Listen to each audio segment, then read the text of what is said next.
जिंदगी वो दरिया है जिसकी तेज लहरों में आदमी को बहना है।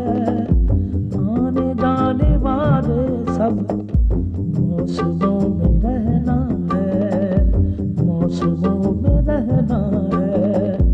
वक्त की हथेली पर आसमान ने जो लिखा तारना नजर चाहे फिर भी टल नहीं सकता।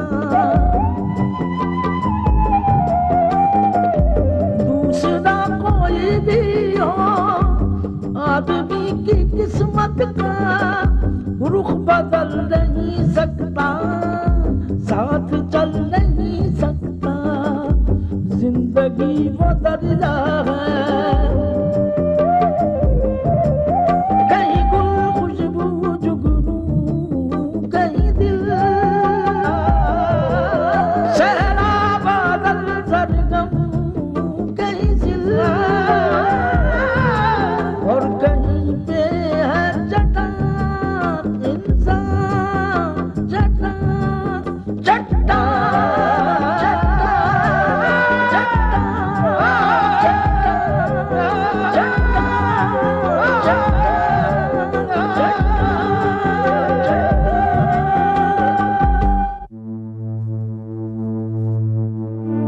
पता नहीं अशरफ को ये शादी मंजूर होगी या नहीं।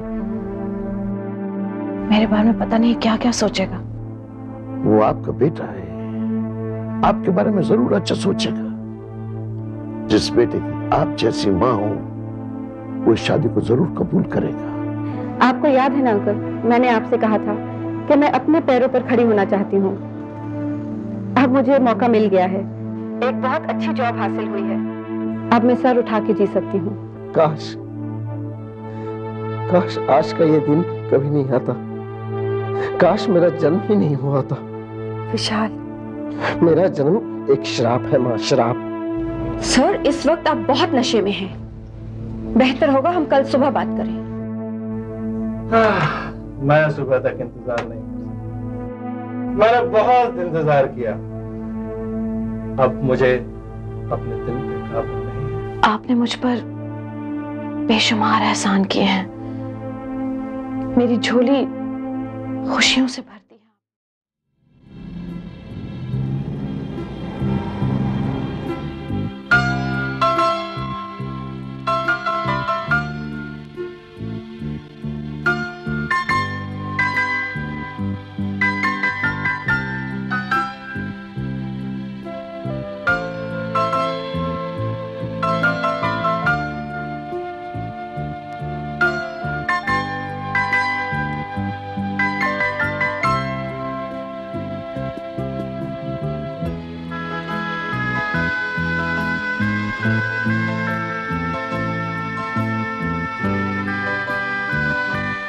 ये कुप्पी कहाँ चला गया?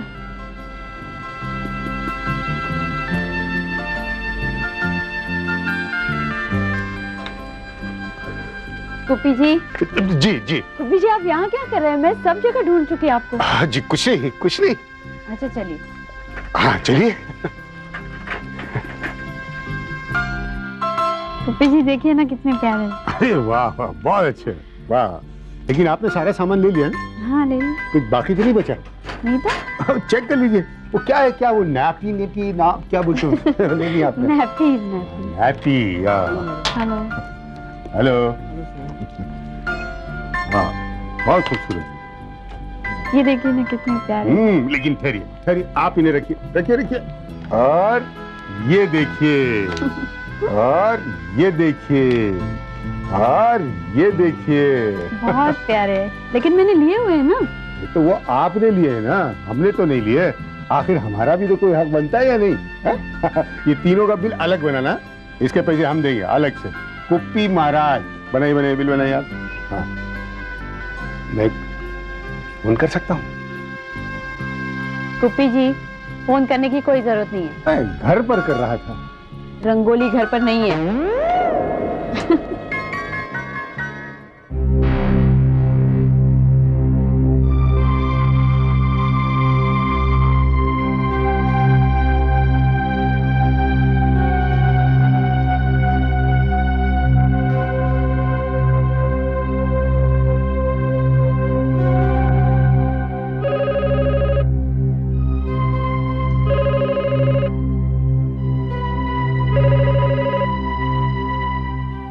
हेलो, कौन? पहचाना नहीं मुझे? कमल चोपड़ा। तुम मेरे बेटे के घर में क्या कर रहे हो? आपका बेटा? आप अब भी इस भ्रम में हैं कि आपका कोई बेटा भी है? तुम कहना क्या चाहते हो? यही कि आप अपना बेटा कब तक खो चुके हैं mister Shamsher Raj. What nonsense! एक जालिम बाप का ठुकराया हुआ बेटा, एक नामुराद नाकाम आशिक, अपनी औलाद से बिछड़ा हुआ बाप अगर अपने आप को शराब के दलदल में डुबा देता है तो इसमें नॉनसेंस क्या है? आप चाहें तो मैं विशाल से आपकी बातचीत करा सकता हूं, लेकिन वो इस हालत में नहीं है कि आपकी आवाज तक पहचान पाए। शराब में धुत है ना। Shut up!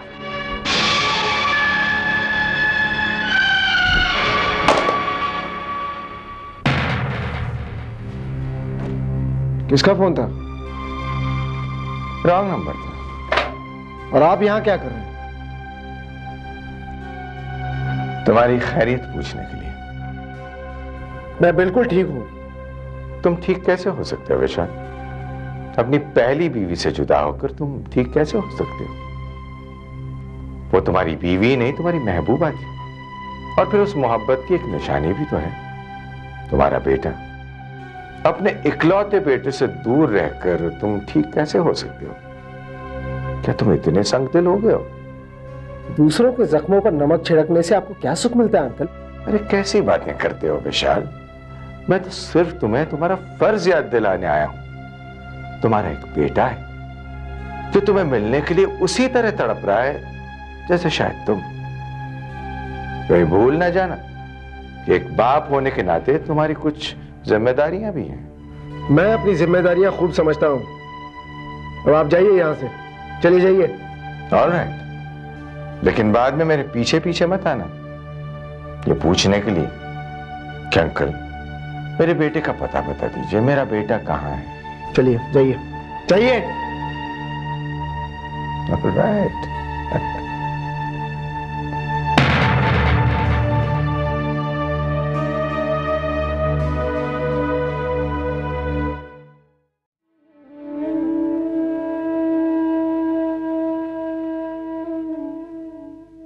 आपने खाना छुआ तक नहीं?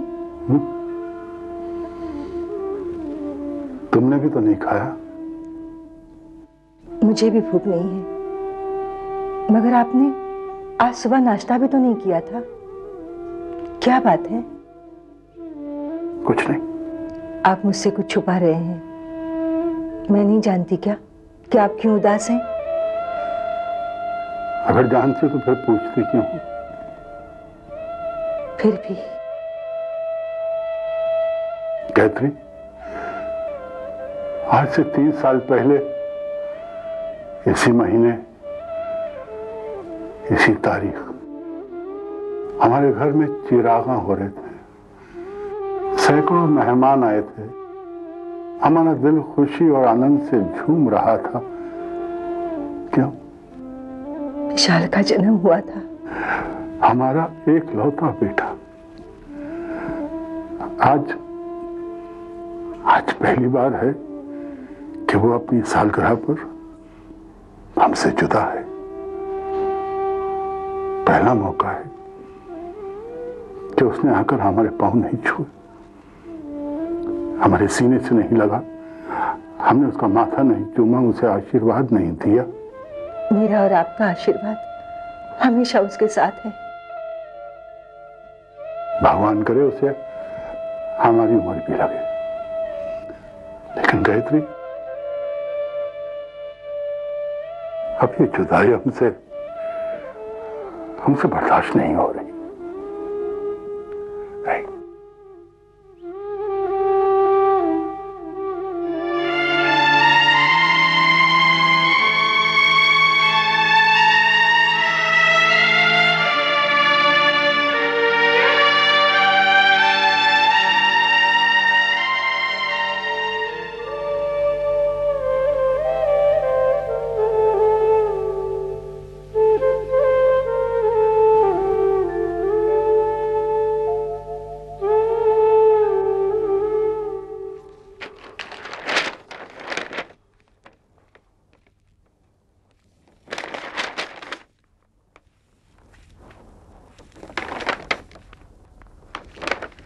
क्या बात है सर बीबी? जी कुछ नहीं। आप कुछ सोच रही हैं? सोच रही हूँ मियाँ बीवी का रिश्ता कितना पाकीज़ा, कितना करीब, कितना खूबसूरत होता है। लेकिन पता नहीं कुछ लोग अजनबियों की तरह क्यों रहने लगते हैं। आप विशाल और पूर्णिमा की बात कर रही हैं ना? जी हाँ, पूर्णिमा की हालत देखकर दिल बहुत कुड़ता है। इतनी कम सिनी में शौहर से जुदा है। उस मासूम को बिना किसी कसूर किए हुए सजा मिलती चली जा रही। बड़े अफसोस की बात है, बड़े रंज की बात है। दरअसल कसूर हालात का है। नहीं, कसूर शमशेरा का है। खान साहब, इस मुश्किल का कोई हल नहीं निकल सकता? खुदा ही निकालेगा इसका हल। वही कोई ऐसा सबब पैदा करेगा कि विशाल आरती को भूलकर पूर्णिमा की कदर करने लगे। हाँ, दोनों ब्याहता होते हुए भी अजनबियों की तरह जिंदगी गुजार रहे हैं। सिर्फ वो दोनों? या अल्लाह, खुदा ना करे खान साहब, आप ऐसा क्यों कह रहे हैं? कैसे कहूं? बोल। नहीं बोलती।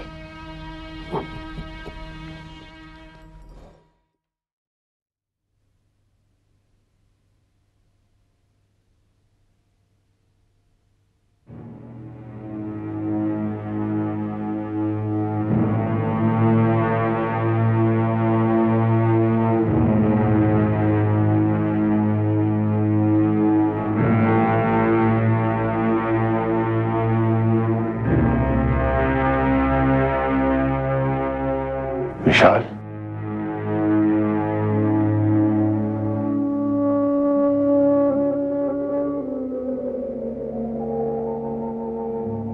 चलो चलो, घर चलो। वो घर अब घर नहीं, खंडर हो गया है। तुम्हारी माँ और मैं सांसें तो लेते हैं लेकिन जीते नहीं। हम तुम्हारे बगैर जी नहीं सकते बेटे। मेरा भी तो यही दुख है बाबूजी। मैं अपने बेटे के बगैर नहीं जी सकता। तुम्हारा बेटा पूर्णिमा की कोख में पल रहा है, तुम बहुत जल्दी उसे देखोगे। वो सिर्फ आपका वारिस है, मेरा बेटा नहीं। मेरा बेटा तो मुझसे बिछड़ गया है, गुमनाम हो गया है, अकेला है और शायद बेसहारा भी। हम जानते हैं कि तुम अपने बेटे की जुदाई का जिम्मेदार हमें समझते हो। आपने बिल्कुल ठीक समझा बाबूजी। लेकिन उसकी सजा तुम पूर्णिमा को क्यों दे रहे हो? वो तुम्हारी पत्नी है। वो मेरी पत्नी नहीं, वो सिर्फ आपकी बहू है। मेरा उससे या उसकी कोख में पलने वाले बच्चे से कोई वास्ता नहीं है बाबूजी। वो तुम्हारा बच्चा नहीं है। वो तो मेरी एक भूल थी जो शराब के नशे में हो गई। तो तुम घर नहीं लौटोगे? लौटूंगा, जरूर लौटूंगा, लेकिन आरती और अपने बेटे को पा लेने के बाद। तब तक आपको इंतजार करना पड़ेगा बाबूजी।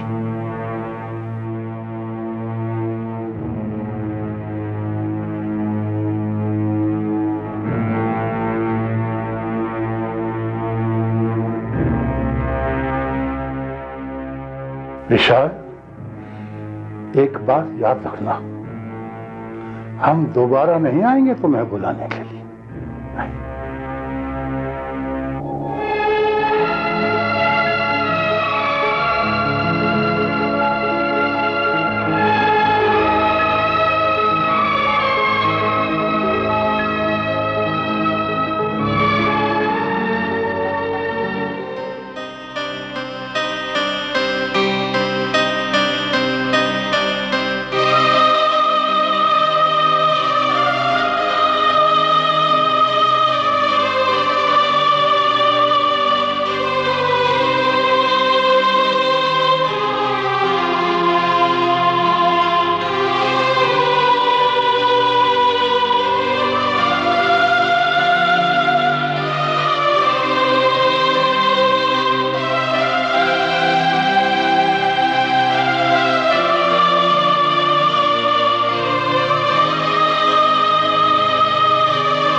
Hello uncle, good morning. Vishal, very good morning to you. बोलो, हाल क्या है? खुश हूँ, बहुत खुश हूँ। पूछिए क्यों? क्यों? क्योंकि आप बाबूजी को जलील करने के लिए तरह तरह के दांव पेच आजमाते रहे। आपने आरती और मेरे बेटे को कहीं छुपा दिया ताकि बाबूजी अपने पोते को पाने के लिए आपके सामने सर झुकाए, माथा टेके, गिड़गिड़ाए। बल्कि आपका बस चले तो आप उनसे नाक भी रगड़वा ले। नाक तो वो रगड़ेंगे विशाल, वो अपने पोते के बिना जी नहीं सकते हैं। मैं खुश हूं कि तुम्हें इस बात का एहसास हो गया है। आपने ठीक फरमाया, बाबूजी अपने पोते के बिना जी ही नहीं सकते। और इसीलिए तुम आज इतने खुश हो। मैं इसलिए खुश नहीं हूं। फिर किस लिए? वो इसलिए क्योंकि अब उन्हें अपने पोते को पाने के लिए आपकी जरूरत नहीं है। क्या मतलब है तुम्हारा? उनका पोता अब उन्हीं के घर में जन्म ले रहा है। क्यों? तो रहने नहीं देंगे मुझे?